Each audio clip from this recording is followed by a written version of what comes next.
All right, so here we're gonna do a little transmission swap-a-roni in the driveway. Got the service cart put together, got the Accord up on jack stands. I got a little bit ahead of myself and took the battery and the battery tray out without realizing that I want to film this. So I'm gonna do my best to film as much of this as I can and show you the process for getting it out. Getting the battery out is pretty simple. 1, 2 on the battery things. There's a bolt that goes right here. There's a bolt that goes right here. And there's a bolt that goes right there. That one. So you kind of come in here with an extension, come around, go in there with an extension to get that bolt out. Makes it really easy. Boom, boom. Next thing I'm going to do is I'm going to free up all of these electrical connections here. Make sure I get the wires separated from the transmission. Here's my starter. Zoom out a little bit. I'm going to get this ground strap off, and I'm going to note what's going on with this ground strap. It's going to go to the battery. It's going to go down here to the motor, to the transmission. Right, good. Okay, and then we're going to get the airbox out, because we're going to need to get this whole assembly out so we can access everything on the top, get to the bell housing bolts on the backside. Getting the airbox out is going to be super simple. Pop these. My hose is broken. Yours shouldn't do that. Consult your local junkyard if yours looks like mine. Mine looks like shit. I throw it on the ground. I don't give a fuck. Take a little, that's a 12 on there. Take a little 10 milli, get your Philly. Oh God. See, I'm learning how to do this one-handed. Bear with me here, chat. We're gonna grab, oh, you know what? That's not the bolt. We're gonna grab this bolt. Oh, dear God.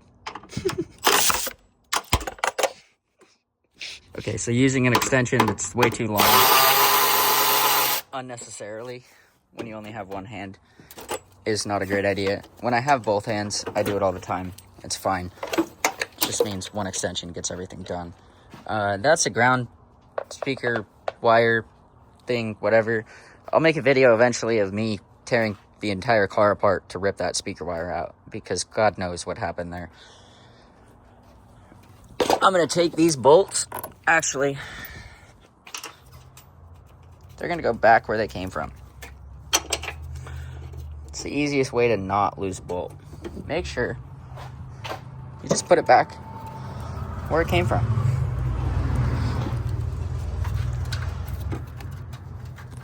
Apologies if the audio changed. I just took out my AirPods because I realized I didn't really need to have my AirPods in for doing this. That bolt back into that hole. That bolt back into that hole. All right. See, we're good there. See, I've got this goes to my starter water. Boom, boom. And then this is going to go down there. I don't even really need to remove this all the way, I don't think. So we're gonna let that be. Let him be happy. We are gonna get this starter cable off. Usually a 12 millimeter.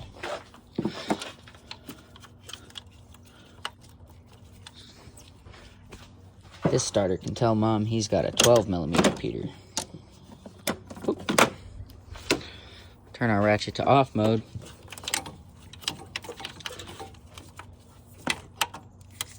Bink. Bankaroni. Alright, now these. You might say, Mr. Joe, these are in the way. Why don't we get them out? Well, my friend, these are your air conditioning lines. You don't want to touch these.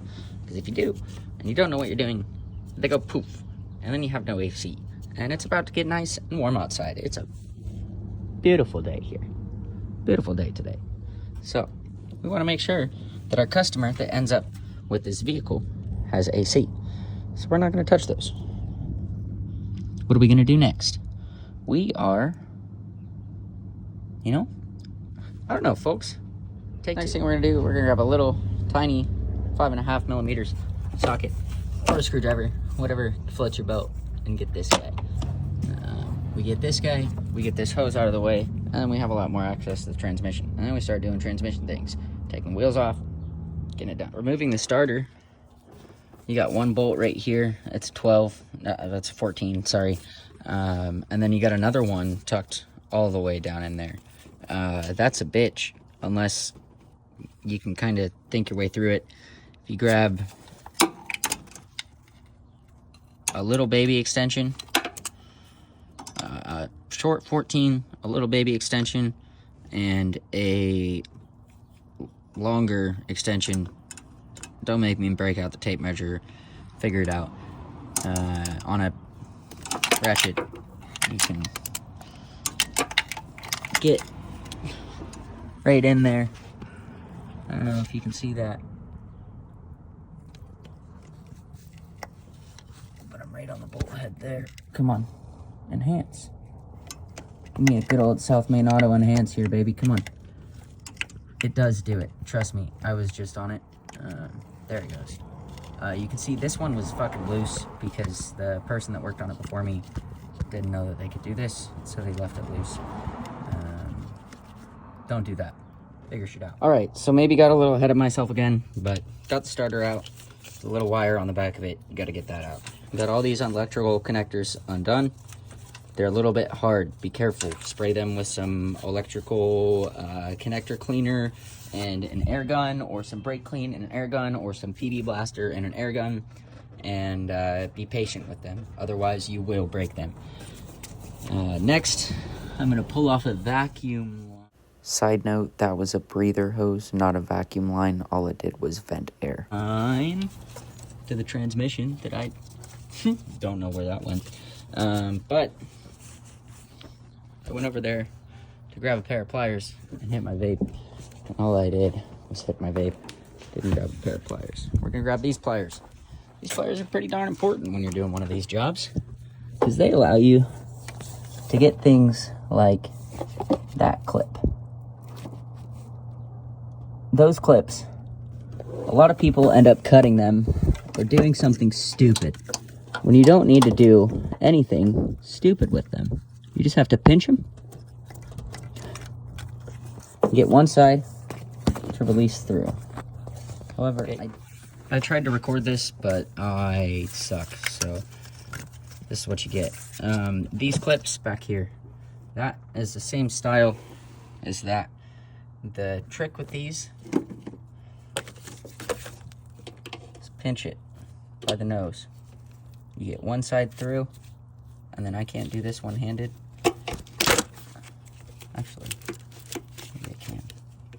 But, or you get the idea, right? You pinch one side in, you roll that side in, you pull it out. You do that down here. A lot of people cut these things because they suck at being a mechanic. If you don't suck at being a mechanic, you don't cut these things. You leave them there, you reuse them, and they go back exactly where they came from. It's not that hard.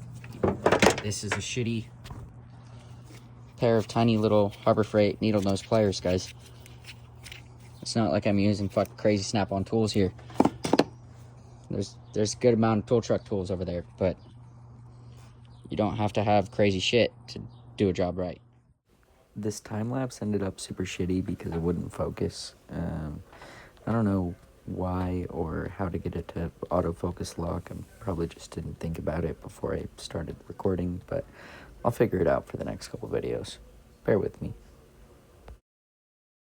Tried to take a time-lapse there. It didn't focus. It'll probably still make it in the video, but it's gonna look like shit. We live and we learn. This is my first fucking video. Checklist of what we've got on the top side. I removed more connectors than were probably necessary over here, just thinking maybe I needed some access to some bell housing bolts back there. It's my first time doing this. All the bell housing bolts on that side point that way. I'll save you the trouble now. You don't need to fuck with any of these connectors that plug into your thermostat and your coolant temperature sensors, blah, blah, blah, blah, blah. Don't fuck with that. What you do need to do, 1, 2, 3, 4 sensors there, 1, 2 sensors there. Unplug this, unplug your O2 sensor, remove all that stuff. These here are your lines for your automatic transmission fluid. They're going to feed into your radiator. We're going to be flushing the radiator here in a later date. anyways, so I'm not worried about shit getting in them. I'm putting a new transmission in it, not worried about shit getting in them, leaving them open, don't care. Otherwise, all of your electrical connectors and everything should be undone on the top side. We've got one bell housing bolt here, one bell housing bolt here, one starter bolt there, one bell housing bolt there, one starter bolt there, and then another really fucking asshole bell housing bolt right there. The way I got it is with a like 3-inch extension and a 17 millimeter semi-deep. You could do it with a shallow and a 3-inch extension and an inch extension, whatever floats your boat. I have access to this guy because I spent money for it, so it made my life a lot easier there. But if you don't have a ratchet that's going to be able to get back there, you're going to be in for a world of hurt without removing this radiator hose and the harness. That's the only shitty bell housing bolt. Now that everything's done on the top side, I'm going to take a break. We're going to go get some lunch, and I'll get everything on the bottom side when we get back.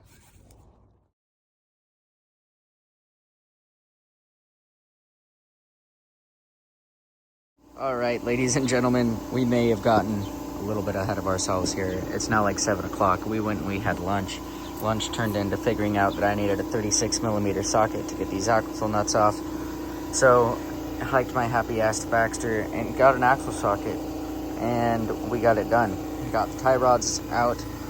Ball joints were giving me a hell of a time, so I figured I would get the sway bar end links out first. And this one, being where it is, and me being who I am, I fucked it up. It needed new sway bar links anyways, or at least that's what I'm going to tell myself. I got this one off nice and clean, good to go. I'm going to resume whacking on some ball joints. Maybe take this nut out here, see if that'll help my ball joint pop. And we'll see what happens. All right, this is the first time I've been under this car, so I don't really give a shit. I paid $400 for it, so I don't really care. But this is why you have someone look at a car before you buy a car, because this thing has obviously been in a pretty decent accident. I mean, I could tell that by the fender and the fact that I can open the hood through the front bumper. But this thing's obviously been in a pretty darn decent accident. So we're going to get that taken care of. Looking down here, I can see I did at some point have a pretty darn good oil leak. That looks like... Oh, you know what? It just fucking dripped on me. Damn. Got a couple of them in here. Looks like I got a rear main seal leak. Pretty bad. Which is good because I'm taking the transmission out. So I'm going to replace the rear main seal anyways. Looks like I'm leaking up here from the timing cover as well. Which is good because I'm probably going to do a timing belt on this thing as well. Because I want $4,000 out of this car. So. Good news for you guys. You're going to learn how to do all this stuff.